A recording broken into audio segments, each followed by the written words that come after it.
যদি কেউ মনে করে আল্লাহ সর্বত্র বিরাজমান, সে হচ্ছে কাফের কাফের কাফের, সে মুশরিক।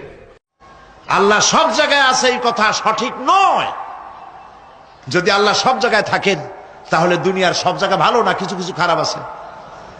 পৃথিবীর মানুষ আল্লাহকে প্রশ্ন করবে তুমি কোথায় আছো। রব্বুল আলামিন প্রশ্ন করার আগে জবাব দিয়ে দিয়েছেন, আর রাহমানু আলাল আরশি ইস্তাওয়া। আল্লাহ পাক আরশে আজিমে আছেন। কোথায় আছেন বলে? এক আঙ্গুল আকাশের দিকে উঁচু করে বলেন আল্লাহ কোথায় আছেন? আল্লাহ তাআলা সর্বস্থানে বিদ্যমান, এটা কোরআন হাদিসে কোথাও নেই। আমাদের ইমাম আবু হানিফা, ইমাম আবু ইউসুফ তারা এই কথাকেও বললে তাকে দুর্রা মারতেন, শাস্তি দিতেন। কারণ এই কথা হলো সর্বজীবে ঈশ্বর। আল্লাহ তাআলা কোরআনে বারবার রিপিটেডলি বলেছেন আল্লাহ আরশের ঊর্ধ্বে আছে। আর রহমান আলাল আরশি ইস্তাওয়া, আল্লাহ তাআলা হলেন আরশে আজিমের উপরে। সুবহানাল্লাহ। ইমাম আবু হানিফা রাহিমাহুল্লাহ এই ক্ষেত্রে শক্ত ফতোয়া দিয়েছেন 1300 বছর পূর্বে। কেউ যদি এই বিশ্বাস করে যে আল্লাহ সুবহানাহু ওয়া তাআলা সসত্তায় সর্বত্র বিরাজমান, ফাকাদ কাফারা, এটি কুফরি আকীদা, এটি কুফরি আকীদা, এটি ঈমান নয়। কারণ ইমাম আবু হানিফা রাহিমাহুল্লাহ বলেন, ক্বাল আল্লাহু তাআলা আর রহমানু আলাল আরশি ইস্তাওয়া, দয়াময় রহমান তিনি নিজের অবস্থান পরিষ্কার করেছেন যে আল্লাহ সুবহানাহু ওয়া তাআলা তিনি রয়েছেন আরশের উপরে।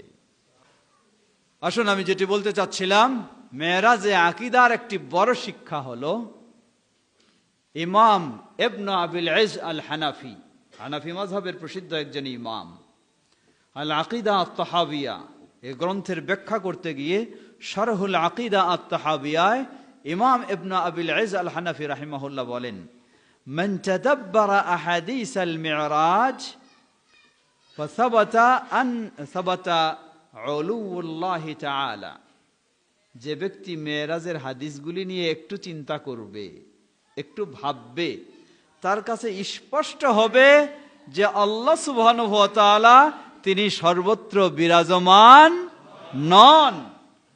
কারণ আল্লাহ যদি সর্বত্রই বিরাজমান থাকতেন সসত্তায়, তাহলে নবী সাল্লাল্লাহু আলাইহি ওয়াসাল্লাম তো কাবার মধ্যেই আল্লাহকে পেয়ে যেতেন। আল্লাহর নিকটে যাওয়ার জন্য তো ঊর্ধ্ব আসমানের উপরে যাওয়ার প্রয়োজন ছিল না। নবী সাল্লাল্লাহু আলাইহি ওয়াসাল্লাম বাইতুল্লাহর কাছেও থাকা অবস্থায় আল্লাহর কাছে পৌঁছার সুযোগ হলো না। বাইতুল মুকাদ্দাসে মসজিদে আকসায় চলে গেলেন, সেখানেও সুযোগ হলো না।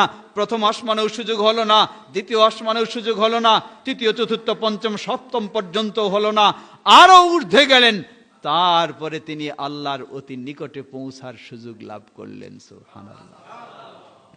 এজন্য ইমাম ইবনে আবিল ইজ আল হানাফি রাহিমাহুল্লাহ বলেন, এই হাদিসগুলি যদি কেউ একটু চিন্তা করে, তার কাছে স্পষ্ট হবে আল্লাহ সুবহানাহু ওয়া তাআলা সসত্তায় সর্বত্র বিরাজমান নন, তিনি রয়েছেন সপ্ত আসমানের ঊর্ধ্বে, আরশের উপরে রয়েছেন। সুবহানাল্লাহ। এটি হলো এই মেরাজের সবচেয়ে বড় আকীদার শিক্ষা। কিন্তু আফসোসের সাথে বলা হয়, বড় বড় হুজুররা, মুফতি সাহেবেরা এই মেরাজের বয়ান করে, আবার বলে যে আল্লাহ সসত্তায় সর্বত্র বিরাজমান, লা হাওলা ওয়ালা কুওয়াতা ইল্লা বিল্লাহ। নিজেও একটু শিখার চেষ্টা করে না। এজন্য হানাফি মাযহাবের প্রসিদ্ধ ইমাম ইবনে আবিল ইজ আল হানাফি রাহিমাহুল্লাহ তিনি যখন কোরআন সুন্নাহর দিকে নজর দিয়েছেন, তার কাছে স্পষ্ট হয়েছে যে এই মেরাজেও শিক্ষা দেয় আল্লাহ সসত্তায় সর্বত্র বিরাজমান নন, তিনি রয়েছেন ঊর্ধ্ব আসমানে, সেই সপ্ত আসমানের ঊর্ধ্বে। আজকে যারা এই মেরাজ পালন করে, এই মেরাজের রাতে এই বয়ান করে যে আল্লাহ রাসূল সাল্লাম গেলেন একেবারে সেই ঊর্ধ্ব জগতে, তাদের আকীদা বিশ্বাস নিয়ে যদি আপনি জিজ্ঞাসা করেন যে আল্লাহ কোথায়, তাদের আকীদা বিশ্বাস হলো আল্লাহু ফি কুল্লি মাকান, আল্লাহ সসত্তায় সর্বত্র বিরাজমান। নাউযুবিল্লাহ।